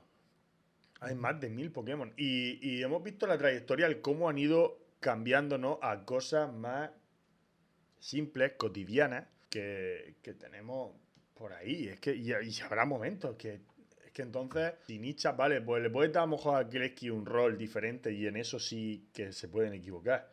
Pero si Nicha es un T. Sí, sí. Es No tiene un más. T. Es que no, ¿sabes? Hay muchos. No me sale ahora el nombre, tío. También Pokémon Fantasma, que es una taza. Ah, sí. Hostia, no me sale a mí tampoco. Es de Pero, novena. O sí, sea, pero ¿sabemos a quién me estoy refiriendo? También es sí. una taza. Ujú. ¿Y qué hacemos? Y si sacan el próximo un vaso, pues sacan un vaso, tío. Y si lo quieres pillar, lo pilles. Si te parece simple y no te gusta, pues lo dejas ahí. Es un diseño más o es un Pokémon más que hay que matar. Pero es muy fácil criticar o intentar destruir a alguien con un trabajo que dice, hostia, ¿cuántos Pokémon han ingresado en esta XY? Ya lo veremos en el legado que llegue cuando toque de esta sexta generación. Pero es que no. Es que no, Jordi, es que no tiene yo sinceramente no tiene ningún sentido. Es verdad que es feo, es verdad que yo en su momento quizá lo critiqué, porque claro, estamos acostumbrados a diseños mucho más impactantes y este pues no me gustó, personalmente, no me gustó. Pero como hay otros que no me gustan y me parecen simples, me parecen absurdos. Pero simplemente pues ahí están y pasa el tiempo por ellos y lo siento. Pero fíjate, Kleski precisamente es un Pokémon que es utilizable, ¿sabes? Que encima no tiene mal rol. Pero bueno. Luego, otro debate siempre es si los juegos son muy fáciles, muy difíciles, que hay gente que los quiere un poquito más complejos o hay gente que los quiere un poquito más, bueno, pues que haya más chicha. Mira, pues Sugimori siempre, bueno, ha hablado mucho con Tajiri sobre este tema. Siempre ha sido, no, bueno, ya habéis visto, ¿no? En toda su trayectoria ha tenido muchos roles, pero también, pues, Tajiri le comentaba cosas y, pues, lo hablaban y a partir de ahí, pues, toman decisiones. Pues en alguna entrevista ha manifestado pues, su deseo de que la franquicia regrese un poquito a las raíces, de que algunos aspectos pues, se simplificaran y que sean, pues, yo creo, un atractivo para que esos nuevos jugadores lleguen a la franquicia. A ver, yo en este aspecto, yo veo que la escala de desarrollo de los videojuegos de Pokémon ha sido buena. Ha habido errores, por supuesto, ha habido mecánicas a lo mejor un poco locas, pero bueno, a lo mejor sí con un juego sin mecánicas, muy sencillito, no a lo mejor de la saga principal, pero que vuelva un poquito a esa nostalgia del principio, pues a lo mejor puede estar bien. Pero yo creo que en este caso tampoco es una crítica, o a lo mejor es una crítica que siempre va a estar en el aire. Nunca hay gente que va a estar 100% contenta, ¿no? En el rumbo que va la saga. Pero bueno, yo en este caso, Sugimori tiene un poquito de razón, de que a lo mejor un juego que vuelva un poquito más al inicio de la saga puede estar chulo, pero tampoco quiero que vaya por mal Pero camino. Así que en este aspecto, refiriéndote a la dificultad, ¿no? sí, un poquito, sí, Pero exacto. te digo te lanzo una pregunta al aire. Ujú. Y es, a día de hoy hay dos tipos de jugadores. Yo considero que hay dos tipos de jugadores que juegan la saga principal, ¿vale? Los que juegan competitivo y los que no. Si tú no juegas competitivo, es un juego como todos los demás. Es que Sí. simplemente como todos los demás. ¿Qué jugadores consideran que es... Bueno, a ver, sí, hostia, es que el que vayas a enfrentarte a tu rival y te cure los Pokémon, pues no mola. A mí personalmente no me mola. Porque cuesta el desafío de decir, hostia, me acabo de encontrar este, me ha destrozado. Perfecto. Eso lo puedo entender. Pero verdaderamente es como antes. ¿Te Mm. sabes las tabla de tipo? Sí. Pues uno se carga al otro, otro el otro. Y creo que, bueno, a lo mejor sí, eso sí lo pueden mejorar, que es meterle lo de los IV y ataques mejores a los rivales, a los líderes y incluso a los entrenadores. Eso se puede mejorar. Pero para los demás, es que un entrenador que no va a competir atrapa a un monkey, lo evoluciona a Annihilate y cuando lo tenga en Annihilate va a tener unos IV de mierda Claro. y va a tener que jugar con eso. ¿Sabes? No se preocupa de lo demás. Los que nos gustan el competitivo queremos que la Annihilate sea firme, que pegue con todo, que tenga los 31 en ataque. ¿Me entiendes? Ujú. Entonces también es diferente. Si tú consigues un Annihilate competitivo, arrasa en el juego. Si el juego no está Claro. preparado para eso. Entonces, como creo que esa competitividad no va a llegar ya nunca, no lo van a hacer más difícil. Lo pueden hacer más realista, historia más chula como esta, ¿no? Un poco más actual. Pero dudo muchísimo que se vaya a complicar más. De hecho, cada vez lo están haciendo más fácil, más fácil, más fácil. Pero bueno, es lo que hay. Es Pokémon, a nosotros nos gusta. Y si te quieres complicar, pásate el juego y juega competitivo. Y te vas a tener También, combates muy difíciles. Vas a tener también yo combates creo que muy también difíciles. sí, se refiere a lo mejor también a la historia. O sea, hemos pasado de, mira, romper una organización criminal a en las últimas entregas a salvar el universo, ¿no? Con Eternatus, con Rayquaza y Mega Rayquaza, o sea, son amenazas súper imponentes. Que bueno, que también pasó en Rubí y en Sí, Zafiro, ¿no? Con esta ha sido Kyogre y como. Groudon. Sí, pero esta ha sido como más diferente, ¿sabes? También, porque al final, esta última hemos estado hablando del bullying. Exacto, sí. Ha sido un poquito más light, Por eso aunque digo, hayan ha ido sido Pokémon. más a lo realista, ¿no? A cosas realistas, a cosas que pueden pasar, como más que salvar el mundo. Pero bueno, Yo que por al eso. final siempre salvar el mundo yo creo que también puede hacerse pesado, ¿no? Y repetitiva en la historia, quizá, ¿no? No lo sé, ¿eh? A mí me gusta igual. Sí, sí, sí. Pero bueno, esto es una polémica que siempre va a estar ahí. Hay gente que estará contenta, menos contenta, pero bueno, eso es la magia, ¿no? De debatir de estas cosas. Bueno, vamos a hablar de la última, Jordi, y dejamos ya al bueno de Ken. Y es que se puso en contra del contenido descargable, de lo que todo el mundo llama DLCs. En 2013, Sugimori se pronunció en contra de la incorporación de contenido descargable de pago en los juegos de Pokémon. Argumentó que permitir la compra de Pokémon con dinero real podría dañar la esencia de la franquicia y lo que Nintendo ha construido con ella. Sugimori considera que esta decisión era una forma de proteger la marca y mantener la integridad de la experiencia del juego. Amén. Amén, sí, pero yo te digo la verdad, y es que todos los juegos ya tienen contenido DLC. Mira, a veces es verdad que no jode gastarnos el dinero, ¿no? Y podría ser gratis, que también estaría bien. Pero creo que ganan suficiente dinero como para hacerlo gratis. Pero creo que las máquinas van tan forzadas. Es decir, 3 años, ¿cuánto dinero tendrías que gastar para hacer un juego en 3 años? Porque al final, si lo haces en 10, te gastas dinero. Pero irá a racha. Imagino que irá a racha. Irá muy dividido. Pero en 3 años a un juego, a toda máquina, que las cabezas piensen la historia al máximo. Tienes que hacer tantas cosas, que tiene que tener un costo bestial. Nueva consola, nuevo todo, va a ir relacionado con el anime, cómo no. Y es que tiene que, de verdad, ¿eh? Tiene que ser una locura. Entonces, pero antes nos pasábamos el juego, lo pasábamos y lo disfrutábamos, pero ya está. Y ahora de vez en cuando dices, estás pasando el juego y a los 5 meses te meten un DLC. Y luego a los 3 meses después o 2 meses después te meten otro. hostia, pues tienes que volver a jugar. Porque lo de las Sí. incursiones, habrá gente que lo haga, no digo que no, pero yo no lo hago. Y tengo el juego ahí parado y muerto y solo juego cuando me apetece competitivo. Pero cuando vuelvo a jugar a aventura, hasta dentro de 3 años, no voy a tener otra generación. Entonces, como, hostia, vamos a volver con el equipo que estaba jugando hace 8 meses, vamos a darle vuelta otra vez al juego. A mí me gusta. A mí personalmente, yo al principio lo odiaba, pero pensándolo ya fríamente, me gusta porque porque volver al juego y poder obtener otra aventura más dentro del juego, a mí me gusta. Y Yo siempre lo parece que digo. lo mantiene vivo. Yo siempre lo digo, sí, el juego original se siente pulido y acabado, que luego vengan DLCs, bienvenidos sean. Contenido... Pero bien hecho. Pero bien hecho. Si luego el juego parece que está medio a hacer y parece que los DLCs es para terminármelo, ahí es cuando voy a saltarte a la yugular. Y Pokémon Escarlata y Púrpura fue un poco intermedio de los dos. De que faltaban cosas de pulir para el juego, pero luego los DLC estuvieron muy bien y ayudaban pues a amplificar un poquito pues, más contenido. Entonces, a ver qué tal en esta 10ª generación, a ver si los DLCs mejoran y a ver cómo va la cosa. Pues chicos, hasta aquí Ken Sugimori. Creo que ha estado bastante bien. Un repaso a su historia. Seguro que nos dejamos cosas, pero esto va así.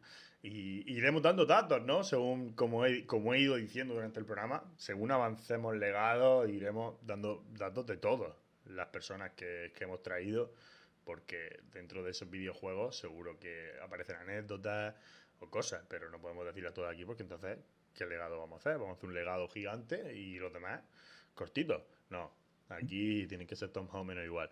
Así que nos vamos al juego de Trading Card, no sin antes recordar dónde estamos. Estás escuchando La Tónica Pokémon, el podcast donde lo friki es ley, las risas son épicas y las curiosidades nunca se acaban. Si eres un gran entrenador Pokémon, atrévete con Pokémon Trading Card, tu juego de cartas intercambiables para Game Boy. Nintendo ha patrocinado Pokémon. Bueno. Ahora sí, nos vamos a ir con el juego de cartas de Pokémon que salió para la Game Boy Color. Vamos a ir comentándolo poquito a poquito porque es un juego que tanto Fran como yo no lo hemos probado nunca, así que va a ser curioso porque hemos aprendido la mayoría de cosas del juego buscando información para el legado, así que también ha sido un proceso muy chulo. Así que, como hemos hecho con Sugimori, vamos a ir desde el principio. Y como ya os he dicho, este juego salió para la Game Boy Color y en Japón salió el 18 de diciembre del 1998. Después de esa fecha nos vamos a Canadá y Estados Unidos, a Norteamérica, que ahí ya salió el 10 de abril del año 2000 y como era de costumbre antes, para Europa teníamos que esperar un poquito más y salió el 8 de diciembre del 2000. O sea, casi 2 años exactos de la salida de Japón es cuando lo tuvimos nosotros en Europa. Luego también un dato muy importante es la desarrolladora que lo hizo. No fue Game Freak en este caso, fue Hudson Soft, que esta desarrolladora ahora mismo ya no existe. En 2012 desapareció porque fue absorbida por Konami, esa Konami que conocemos todos, pero esta compañía tuvo títulos importantes, ya como este juego que estamos hablando, y también Bomberman, Adventure Island y Star Soldier, que para esa época fueron bombazos importantes, pero es eso, ya en 2012, el 1 de marzo para ser exactos, ya Konami se la quedó para ellos y ya pues ese nombre de Hudson Soft ya desapareció. También no fue el único juego de Pokémon que hizo esta compañía, hizo 3 juegos más, lo que estos juegos no llegaron a Europa. El Pokémon Puzzle League, que salió en el año 2000 en la Nintendo 64, se quedó solo en Japón. Luego el Pokémon Puzzle Challenge, que salió para la Game Boy Color, también en Japón el año 2000. Y luego el último de esta lista, el Hey You Pikachu, que en Japón salió en el año 98 para la 64 y en el año 2000 en Estados Unidos. Pero ninguno de estos 3 llegó a Europa, así que de momento estos juegos los dejaremos apartados y quién sabe en un futuro legado a lo mejor hablamos de todos esos juegos que se quedaron en el olvido para nuestra Europa tan querida. Una compañía que, bueno, hizo 4 juegos de Pokémon. Este en el que vamos a hablar hoy de cartas es el más famoso de su compañía, de su desarrolladora. Así que vamos a hablar de qué va el juego, Fran. Pues bueno, vamos a hablar de la trama, como tú dices. Y en este caso eres un niño llamado por defecto Mark. Puedes elegir el nombre, porque sabemos que siempre ha tenido, ¿no?, esa cosa de poder cambiar el nombre. Bueno, que sueña con convertirte pues, en el mejor juego de cartas coleccionables de Pokémon. Admiras al Dr. Maxon, un investigador de cartas que te entrega tu primer mazo temático, fuego, agua o planta. Tú eliges. Es que nos suena de momento la historia, ¿no? Un poco. Un poquito. Tu objetivo es coleccionar todas las cartas legendarias, enfrentarte a duelistas expertos y convertirte en el campeón de juego de cartas de Pokémon. O sea, que ahora mismo es idéntico a Pokémon rojo, verde o azul, pero en vez de combatir con los Pokémon es con cartas. O sea, ahora mismo la historia es idéntica. Y más idéntica va a ser porque en lugar de gimnasios Pokémon, en el mundo de este juego, porque es como un mundo abierto, que muy chiquitito, que vas de icono en icono y una vez que vas a ese icono entras como en la ciudad, ¿vale? Es muy chiquitito, pero bueno, es lo que había en la época. Pues tenías que ir por ese mundo enfrentándote a 8 clubes temáticos. Como los 8 gimnasios, pues aquí en vez de gimnasios como tal, pues se llamaban clubes. Que, mira, estos son los tipos de cada club. Estaba el club de fuego, el de agua, el de tipo eléctrico, el de planta, el de lucha, roca, psíquico, y luego está el club de ciencia, que era como una fusión del tipo bicho y veneno.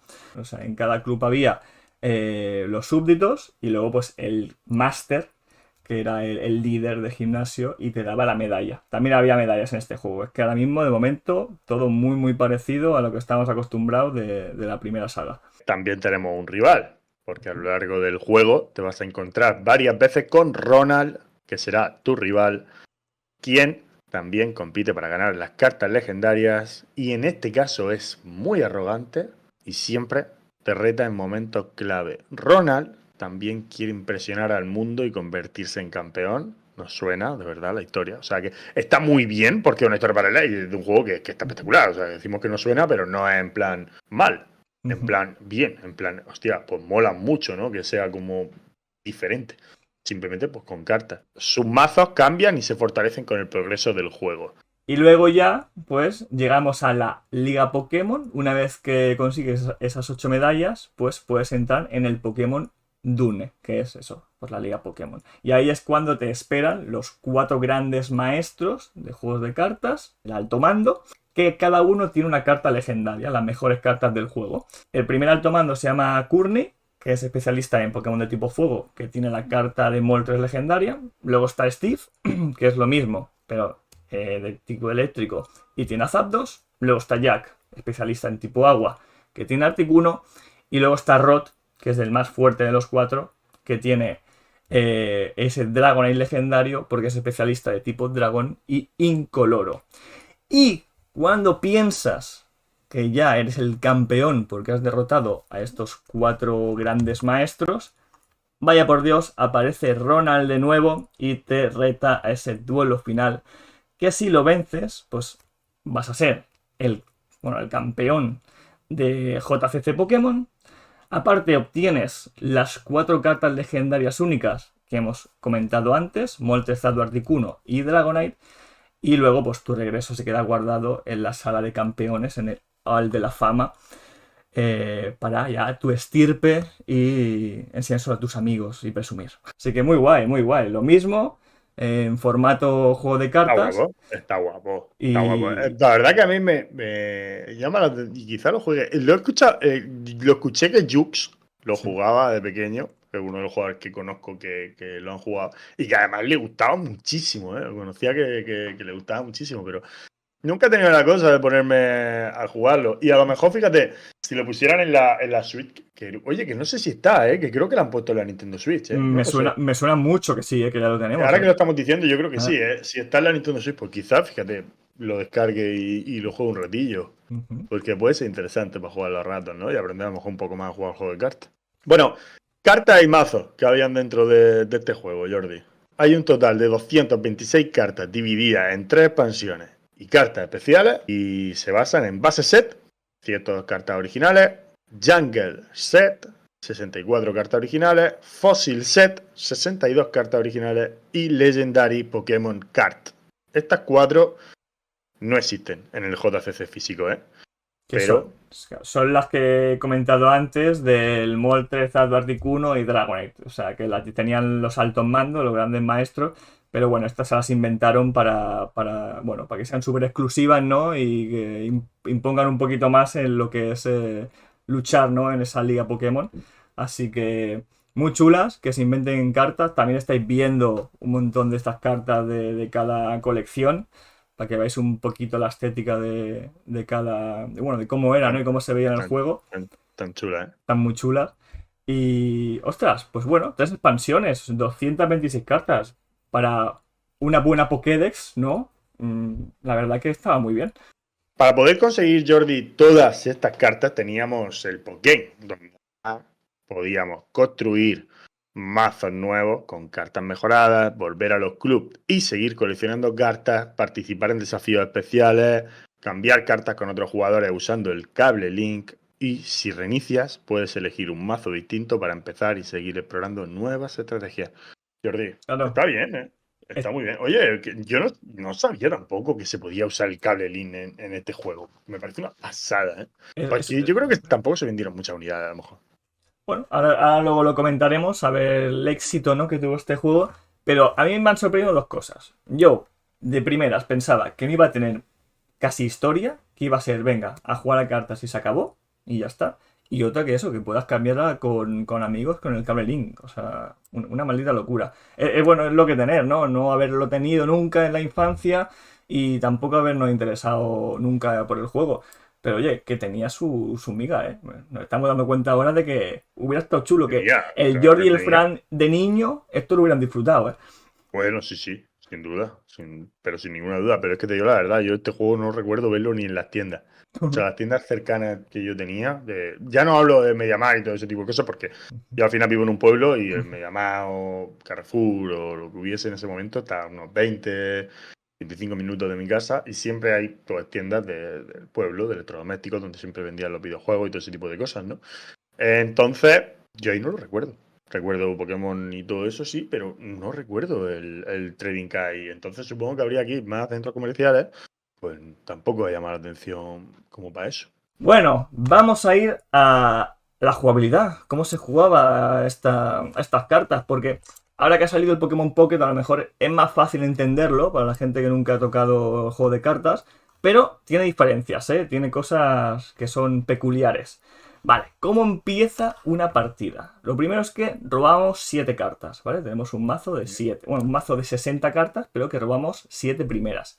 Luego colocamos el Pokémon básico en la zona activa, como el Pokémon Pocket, y luego teníamos 5 zonas de banca, que esto en el Pokémon Pocket son 3. Aquí tenemos más margen para Pokémon de banca.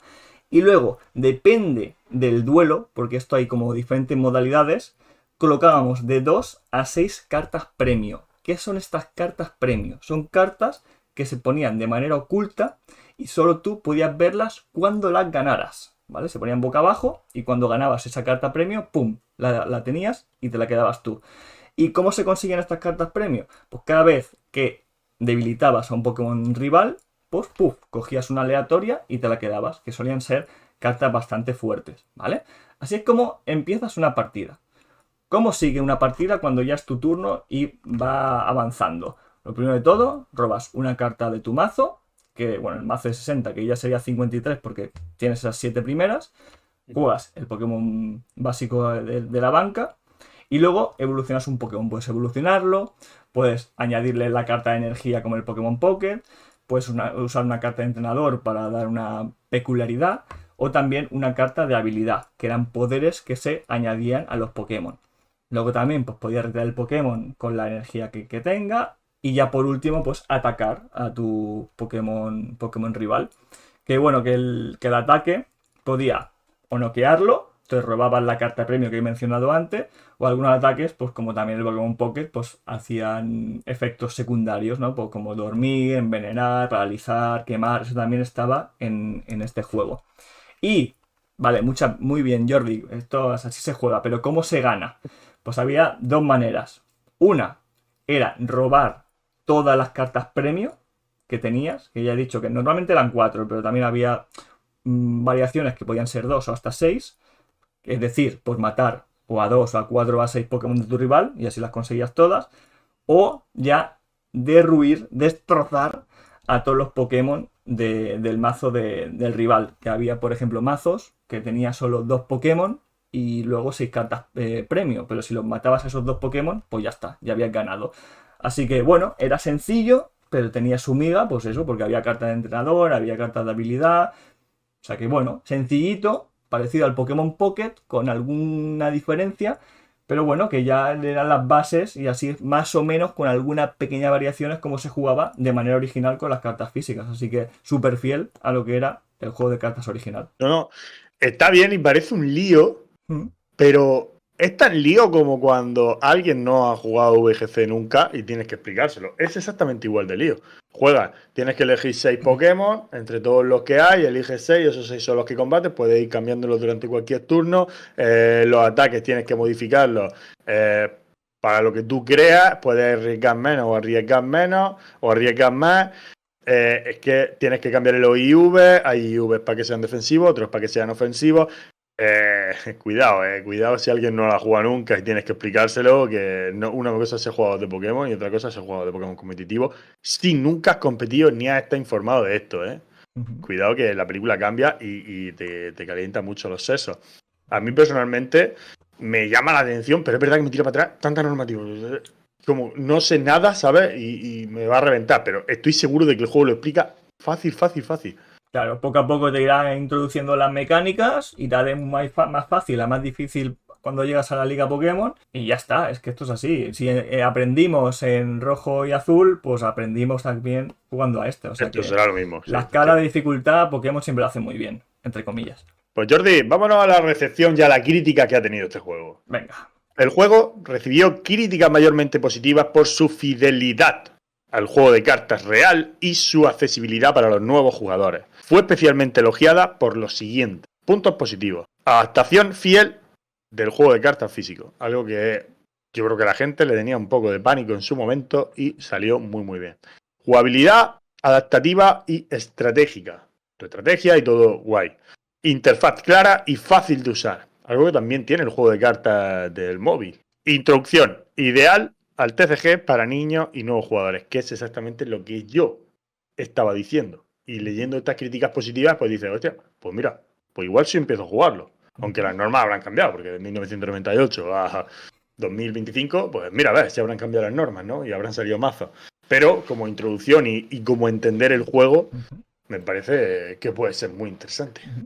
Luego había puntos no tan bonitos. Las críticas comunes o negativas que tenía este juego era que los gráficos y la música eran un poquito simplones para la potencia de la Game Boy Color, no de la época. Tampoco eran horribles, pero bueno, que podían haber sido un poquito mejores. Luego, falta de dificultad para los jugadores expertos, que una vez, bueno, que la liga estaba muy bien, pero que a lo mejor hubiera estado mejor como una torre batalla, ¿no? De JCC hubiera estado chulo, pero bueno, no lo tenía el juego. Luego, la ausencia del modo multijugador, ¿no? De poder luchar con amigos tuyos con cada uno su mazo. No había por las limitaciones de la época, pero bueno, al menos sí que, lo que hemos dicho antes, podíamos intercambiar cartas, que también está muy chulo. Y no incluía pues todas las expansiones de JCC que ya estaban en físico, ¿no? Esas 3 expansiones no llegaron con esas 4 cartas especiales, pero no estaban todas de las que habían salido de lo físico. Que bueno, la crítica ya pedía un DLC. Sí, ya los pedía.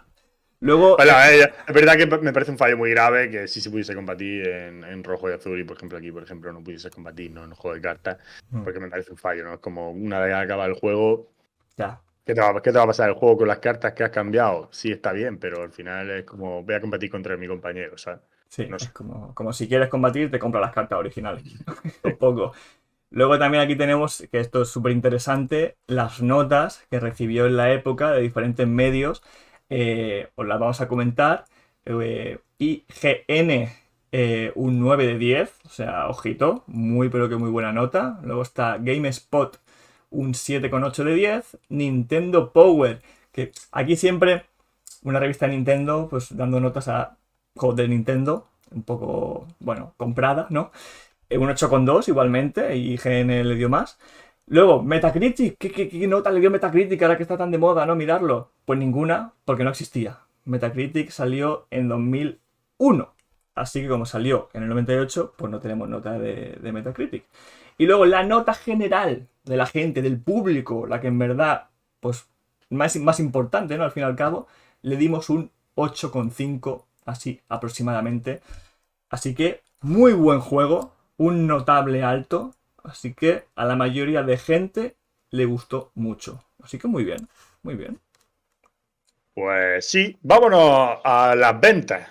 Y si tuvo o no éxito comercial. Y es que, Jordi, el juego fue un éxito comercial. Especialmente en Estados Unidos, Europa y Japón.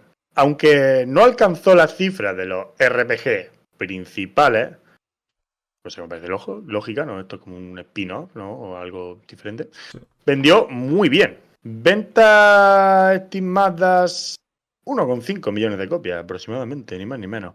Nintendo nunca publicó las cifras exactas oficiales, pero esto es lo que dijeron los analistas.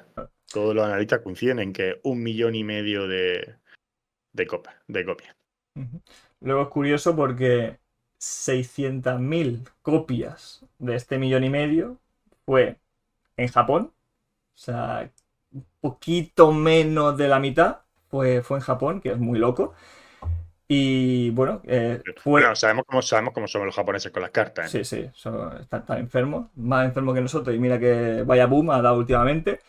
Y bueno, al fin y al cabo, pues eso, que fue uno de los juegos más populares en el 98 en Japón para la Game Boy Color. O sea, la gente eso, se volvió loquísima y bueno, fue muy bien, la verdad. También ya digo, ahora mismo sale un juego y hace 1,5 millones y vaya fracaso, no sé qué, que sigue estando muy bien. Pero para la época, 1,5 millones es mucho. Son muchas copias. Muchas copias. Antes no se compraba, vamos, ni la mitad, ni, vamos, de lo que se compran a los juegos. O sea que son muy buenos números. Vale, Jordi. Pues dicho todo esto es lo que podemos decir del Trading Card. Es que al final tampoco nos podemos volver locos, pues digo, son juegos que de los cuales hablaremos mucho. Es verdad que hemos hablado muchísimo de nuestros protagonistas principales en este legado. Y habrá veces que los protagonistas tengan menos protagonismo, en este caso, y lo tenga más el juego. Pero es que depende de cada juego, ¿no? Quedan muchos juegos por sacar, Paintball, Snap, incluso Pokémon Dash más adelante. Es que van a haber juegos que son más cortitos para la hora de hablar, ¿no? Por la repercusión que han tenido, por distintas cosas. Entonces hemos dicho de dos formas también que hablaríamos de los juegos principales que han salido en Europa, no solamente los juegos que han salido en Japón y cosas así. Eso lo hemos hablado por privado y haremos algún especial legado, alguna cosa así, cuando lleguemos unos cuantos, ¿no? Que hablemos de cosas que solo han salido en Japón o cosas que se nos han ido escapando de estos primeros legados, porque lógicamente, lo hemos dicho muchas veces, no somos profesionales, estamos intentando hacer esto lo mejor posible. Normalmente nunca hacemos los programas con guión, ni hacemos entrevistas con guión, ni hacemos nada, simplemente tenemos ahí una línea marcada y de ahí es donde improvisamos. Entonces, hacer esto con un guión para nosotros siempre es mucho más complicado. Entonces, lógicamente, intentaremos mejorar con el paso del tiempo. ¿Vale? Ahora vamos a hablar de algunas curiosidades del juego para acabar, Jordi, si te parece. Venga. Y es que existe una secuela. Esa es la primera curiosidad. Existe una secuela del Pokémon Trading Card. Here Comes Team GR. Toma ya. Que nunca fue lanzada fuera de Japón. Tienen más cartas, una historia expandida y nuevos oponentes. Ahí tiene el DLC, pero solo para japoneses, una pena. ¿Tú crees que estaría bien? Bueno, sí, eso, añadieron pues, más mazo, un poquito de historia que tampoco, ya veas, que es la misma historia, pero con algún rival nuevo. Pero bueno, está bien, más contenido, siempre hemos dicho, cuando el juego está acabado, más contenido, mejor. Luego se viene una curiosidad que esta es una locura, pero una locura. yo creo que es mi favorita de todas las que hemos encontrado. Que, como hemos dicho antes, puedes intercambiar cartas con el cable Link, pero que también había un accesorio que esto... Había muy pocos juegos que era compatible con este accesorio, que se llamaba... ¿Tenemos imágenes? ¿Tenemos imágenes? Tenemos imágenes, las estáis viendo, gente. Game Boy Printer, que podías imprimir tus cartas del juego en formato, bueno, en un papel. Es como el típico datáfono, ¿no? Para comprar lo que sea, ¿no? De manera digital. Pues tenía el típico rollo, ¿no? Pues te las imprimía ahí. Era en papel de poca calidad. Pero bueno, oye, que te las imprimía ahí, lo estáis viendo, súper chulo, súper chulo. Ahí sí que podías intercambiarlas, ¿no? De manera cutre, con tus amigos, ¿no? Para jugar. Pero qué bueno, bárbaro. oye, es increíble, ¿eh? Increíble. No o lo sea, sabía yo esto, ¿eh? Ni es que ni escucharlo. No, es que claro, ya te digo, es que esto es un accesorio que tampoco vendió mucho. Ya, a lo mejor se utilizaría solo para esto, ¿no? O se utilizaría a lo mejor para más juegos. He mirado que en algún juego más era compatible, pero se hizo muy famosa, sobre todo en este juego. Pero te digo, vendió poquito, ¿eh? No fue algo excesivo, que en Japón mucho más, pero en España súper poquito, ¿eh? Muy Hostia. poquito. Hostia, pues no me lo esperaba yo. Es locura, es locura. Esto es para mí la más top de las curiosidades porque es súper curioso, la verdad. Está muy chulo. Bueno, podrías introducir códigos disponibles en revistas o promociones de la época para obtener cartas específicas. Era... bueno, lo estábamos hablando, ¿eh? Yo juro que esto no lo había leído, pero es el típico DLC primigenio, ¿no? Anterior a lo que hay ahora. Fíjate qué cosas, ¿no? Que pudiesen meterlo. Ya estarían dentro del código del juego, entonces. Claro.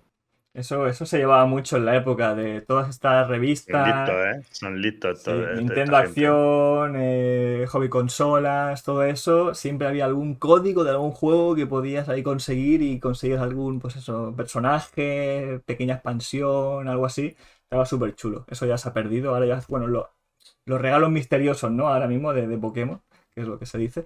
Pero estaban muy chulos. Luego, lo estáis viendo. Esto en Japón, yo lo conocía, ¿eh? Es un personaje muy importante, se llama Imakuni, que lo utilizaban mucho en marketing de cuando salían conciertos o promociones de Pokémon en Japón, pues estaba dentro del juego, es una carta que se puede conseguir, que la tiene un duelista, y también estaba en el juego, es como una persona disfrazada, que yo la conocía, ¿eh? Yo la había visto en algún momento de mi vida, porque me sonaba un montón, pero sí, fue como un guiño y es una carta dentro del juego. También curiosidad muy rara. Mola mucho. Y otra más, Jordi, y esta es la última. En la versión americana de este juego, el nombre de Ninetales está mal escrito. Aparece escrito como Ninetales, mostrando un error en la traducción del japonés al inglés. Lo tradujeron literalmente como 9 colas. Y ya está. Y se quedaron a gustos. Pues también hubiera quedado bonito. Sí, la verdad que sí. Pues chicos, este ha sido el tercer legado. A mí personalmente me ha gustado mucho, porque tenía muchas ganas de conocer la historia de Ken.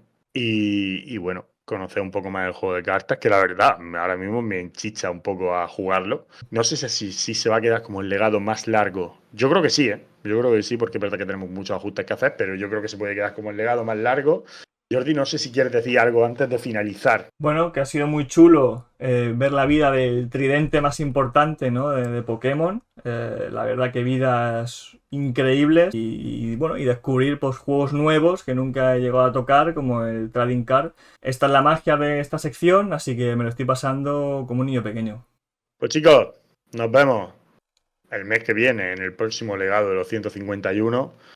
Darle mucho cariño, mucho amor a esto, echarle una suscripción que es gratis y no os cuesta absolutamente nada, solo hay que darle un botón. No estéis tristes porque esto se acaba, estáis contentos porque el mes que viene tenemos legado de nuevo. ¡Chao! ¡Adiós!